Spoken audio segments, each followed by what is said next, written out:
it's not a surprise because, as Reuters recently wrote, Amazon has partnered with a Chinese propaganda arm. A global shift is underway, reshaping the flow of commerce in ways few imagined. At the center stands Amazon, a company built on speed, scale, and affordability. But in early 2025, a storm broke. The Trump administration unleashed sweeping tariffs, rattling the foundations of global trade. Prices climbed, businesses scrambled, families felt the sting as once ordinary goods grew harder to reach. Many companies staggered under the pressure. Amazon, however, began charting a hidden course, one so vast it is quietly redrawing the geography of global commerce. The question loomed: what kind of strategy could shield an empire of this size? And just how far would Amazon go to defend its place in a shifting world? In April 2025, the White House pulled the trigger on a policy long considered unlikely. A sweeping tariff plan struck like an earthquake, touching nearly every product crossing America's borders. A baseline 10% duty on all imports. But the real shock was aimed squarely at China. Goods from the world's manufacturing hub were suddenly saddled with a jaw-dropping 145% tariff. Overnight, global trade was thrown off balance. Within weeks of the tariff shock, Amazon launched one of the fastest corporate pivots in modern history. Over $13 billion in supply chain deals were either rewritten or abandoned almost overnight. This was not tinkering at the edges, it was survival at lightning speed. Long-standing contracts with Chinese factories vanished. Partnerships that had endured for years were abruptly severed. In their place, new alliances sprang up across Mexico, India, and Vietnam. Entire shipping routes were redrawn, warehouses were accelerated, ports, trucks, and distribution networks were recalibrated in real time. To grasp the scale, one only needs to look back to 2018, when the first Trump tariffs raised duties on Chinese goods to 25%. Painful, yes, but businesses adjusted, raising prices slightly and moving on. But the 145% tariffs of 25 were something else entirely. This wasn't a tax, it was a blockade. For small businesses, it spelled bankruptcy. For Amazon, it meant one choice: adapt or die. And adapt it did. Mexico emerged as a new hub almost overnight. Warehouses in cities like Tijuana and Monterrey rose at record speed. Trucks carried goods north overland, bypassing the tariff-laden Pacific. Within a year, Mexico's logistics activity, tied to Amazon, surged by more than a third. Vietnam, already rising as a manufacturing powerhouse, saw the first shockwaves hit America's ports. Los Angeles and Long Beach, the twin gateways for Pacific trade, saw container traffic collapse as Chinese shipments dried up. Every dip in volume meant fewer shifts for dock workers, fewer jobs for truckers, and less work for warehouse crews. Economists warned that even a 10% drop in port traffic could erase thousands of jobs. By the end of 2025, those ports had already lost more than 20% of their activity. The slowdown rippled inland. Distribution hubs emptied. Truckers who once hauled goods from California's ports scrambled for loads. Warehouse workers saw their hours slashed. Tariffs sold as a shield for American jobs were instead erasing them by the thousands. And American households soon felt the pinch themselves. At first, Amazon shielded shoppers by absorbing part of the costs, but math has limits. By early 2026, the company could no longer carry the burden alone.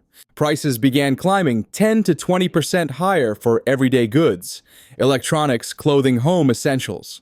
For families already squeezed by inflation, this meant hundreds, even thousands in extra costs each year. Amazon wasn't alone. Walmart reported soaring expenses. Target warned of higher prices on electronics and home goods. Washington had hoped the tariffs would weaken China's dominance in manufacturing. And in some ways, they did. Chinese factories saw U.S. orders vanish overnight. But Beijing was not standing still. China quickly diversified, forging deeper trade ties with Asia, Europe, and Africa. Its exporters found new markets, while America lost leverage.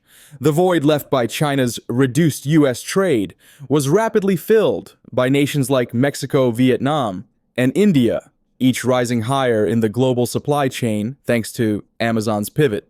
For the United States, the shift carried a hidden danger. As Amazon and others poured billions into alternative hubs, trade began to flow around America rather than through it. Analysts warned that if the trend continued into 2026, the U.S. could lose as much as 1/5 of its global import traffic share. The paradox was stark. Policies meant to secure American economic leadership were accelerating its decline. By the close of 2025, the contrast was undeniable. The once bustling ports of Los Angeles and Long Beach stood quieter. Mexico's warehouses roared with activity. Vietnamese factories churned at capacity. Indian industrial zones swelled with new investment. Meanwhile, American families braced for higher bills at checkout. For Amazon's survival demanded transformation. Its $13 billion restructuring didn't just say Amazon's transformation wasn't just about moving goods from one country to another. It demanded a full rewiring of the invisible systems powering its empire. Algorithms tuned for years to predict demand schedule shipments and manage inventory were suddenly outdated. Trade routes shifted, suppliers changed, and every calculation had to factor in new costs. Artificial intelligence models, once optimized for shipping from Shenzhen, were retrained to forecast delivery times from Ho Chi Minh City. Pricing systems, once balanced on Chinese labor rates, had to adjust to Mexico's cheaper production but higher trucking costs. These unseen adjustments carried as much weight as new warehouses or billions in supply chain contracts. Consumers never glimpse the complexity behind them.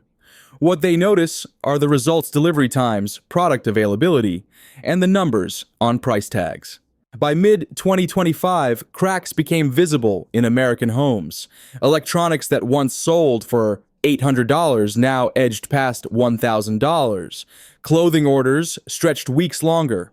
Even simple household goods, cookware, children's toys, grew pricier and slower to arrive. For families, these weren't abstract policy shifts. They were personal burdens. A mother outfitting her kids for school saw costs surge by double digits. Retired couples once relied. The pressures on Amazon rippled across the entire U.S. retail landscape. Walmart, long defined by affordability, initially absorbed rising costs, but eventually raised prices. Target pushed vendors to share the burden, though the tactic proved short-lived. Home Depot warned of shortages in essential building materials, frustrating contractors and homeowners alike. Even toy makers scrambled to shift production to Southeast Asia, only to face delays and higher costs during the holiday season. Every corner of American consumer life reflected the weight of tariffs. By late 2025, the questions grew urgent.